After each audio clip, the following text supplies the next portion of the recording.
Namaskar, Vanakkam, Namaskaram, Sat Sri Akal, Namaskar. Namasté le cinéma.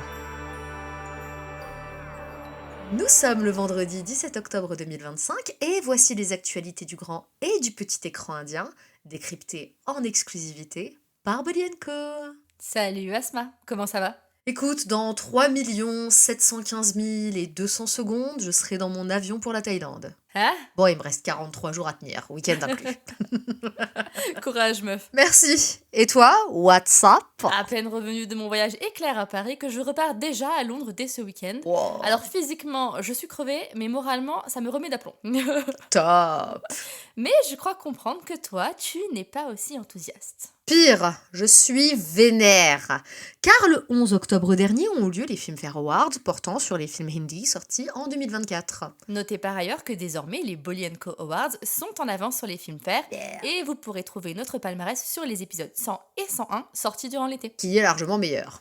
C'est clair. Cette année, le film La Pata Ladies a tout raflé avec 13 prix, dont meilleur film, meilleur cinéaste pour Kiran Rao, mais aussi prix de la critique pour Pratibha Aranta, meilleur espoir féminin pour Nitanshi Goel et meilleur second rôle pour Ravi Kishan et Chaya Kadam. Une vraie razzia. C'est une bonne nouvelle, non? Ah ça oui. Et ça sauve le peu d'honneur qu'il reste à l'horizon pour cette cérémonie de plus en plus ridicule.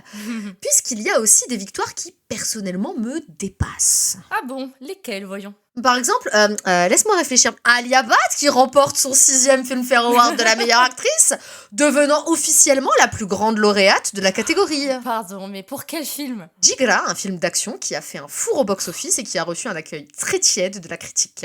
Vous pouvez d'ailleurs lire mon avis mitigé sur l'œuvre et sur la prestation d'Alia sur bolyenco.fr. C'est une blague. J'aurais bien voulu, mais non.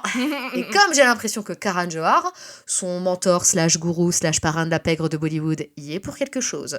Car sur ces 6 victoires, il y a une constante, le fait que Karan Johar soit impliqué par 4 fois dans l'animation de la cérémonie. Cette année, il présentait effectivement les Filmfare Awards, tout comme en 2024, en 2020 et en 2017. Année où elle a remporté le prix pour Rocky Horror et Prem Kahani, Gully Boys et Uttar Punjab respectivement. Comme par hasard. Par ailleurs, les Filmfare Awards semblent avoir anticipé le backlash en remettant, dans la même soirée, des prix d'honneur à Kajol et à la regrettée Nutan, dont Alia surpasse désormais le record avec ce nouveau trophée qui, à mon sens, est totalement immérité. En mode, on s'excuse de l'offense qu'on a fait à ces grandes dames avec un lot de consolation sorti du chapeau des organisateurs. Mais selon toi, Asma, qui l'aurait mérité? Ce n'est que mon avis, mais le fait que Katrina Kaif n'ait même pas été nommée pour Merry Christmas me sidère. De même, les prestations de Kareena Kapoor pour The Buckingham Murders ou de Priti Panigrahi dans Girls Will Be Girls ont été totalement ignorées. Mais alors, parmi les actrices pressenties, aucune prestation n'était fondamentalement folle. À croire qu'ils ont fait exprès de ne nommer que des performances toutes pétées pour légitimer la victoire téléphonée d'Alia. Si ce n'était que ça. Car dans la catégorie du meilleur acteur, on a eu droit à un étrange ex-aequo puisqu'Abhishek Bachchan a remporté, à juste titre, sa première statuette pour sa performance dans I Want to Talk. Ouah, c'est génial ça, je suis trop contente pour lui. J'aurais pu l'être aussi, sauf qu'on lui a fait partager cet honneur avec Kartik, j'ai des cheveux trop volumineux pour ma grosse tête. Ariane, sacré quant à lui pour Chandu Champion. Oh, t'es dur. Ok, c'est pas la prestation du siècle, mais il était plutôt touchant dans le film, non? Oui, enfin, si on en est à récompenser les performances correctes, c'est le signe que les Filmfare Awards n'ont vraiment plus aucune crédibilité. Faisons ensemble le point sur les sorties de cette semaine. C'est parti! Plusieurs films sortent en salle française ce 17 octobre, parmi lesquels Bison, un drame sportif tamoul proposé par Night des Films avec un chouette casting. Dhruv Vikram, Pasupati, Lal, Rajisha Vijayan ou encore Anupama Parameshwaran. Il y a aussi Diesel, un thriller d'action avec Arish Kalyan à l'affiche, dans lequel le héros doit démanteler une mafia du gasoil. Et c'est distribué par Friday Entertainment. La comédie romantique Dude, avec Pratik Ranganathan et Mamita Baiju, dans laquelle notre héros tentera de convaincre le père de sa dulcinée de lui faire confiance, sera également en salle. Je peux pas, ce gars, je suis désolée. Bon, c'est une sortie 180 Entertainment, bon courage les gens.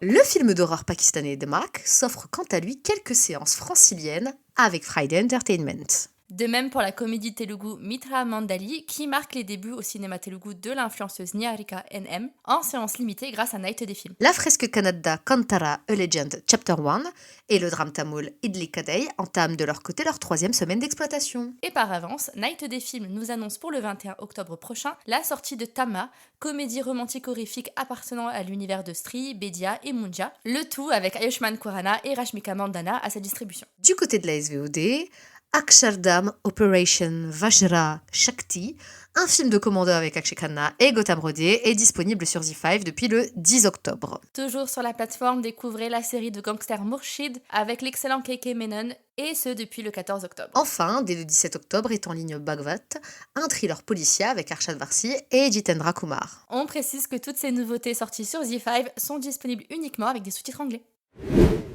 Elodie, quel projet à venir fait l'objet de notre chronique aujourd'hui? On reste sur le registre de l'amour, de la romance, du love, si tu veux bien. Ai-je vraiment le choix? Non. Eh merde! Il y a quelques jours est sortie la bande-annonce de Dede Pyar De 2, suite directe d'un film plus comique que romantique avec Ajay Devgan, Rakul Preet Singh et Taboo que j'avais personnellement plutôt apprécié. C'était sympatoche, mais pas de quoi faire la roue non plus. Et dans cette suite qui reprend l'intrigue du premier volet là où elle nous a laissé, Ajay et Rakul reviennent dans une espèce de mon beau-père et moi face au Bollywood où la différence d'âge est de nouveau un sujet. Bon, c'est écrit et produit par Love Ranjan, empereur de la romance misogyne avec Tujuti Memakar ou encore Pyar Ka Panchnama. Au casting de Dede Pyar De 2, on retrouve Herma Dhawan et Gautami Kapoor qui incarnent les parents circonspects de Rakul. Javed Jafferi et son fils Mizan seront également de la partie, et clairement la bande-annonce en dit trop sur un film qui, de fait, ne nous réserve que peu de surprises. On sait que l'enjeu tournera autour du age gap entre nos héros, de l'opposition de la famille de la jeune femme et des situations supposées comiques que ça engendra. Rien de bien nouveau sous le soleil, mais peut-être suffisant pour un visionnage dominical sans prise de tête. Car oui, on aime le cinéma engagé, exigeant et abouti, mais on n'intellectualise pas tout, et quand un film n'est pas problématique ni prétentieux dans sa démarche, on est en capacité de l'apprécier pour sa fonction purement divertissante. En tout cas, on a bon espoir de passer un moment cool. Et pour en avoir le cœur net, ça sort quand? Dede Pyar De 2 sortira en Inde le 14 novembre prochain.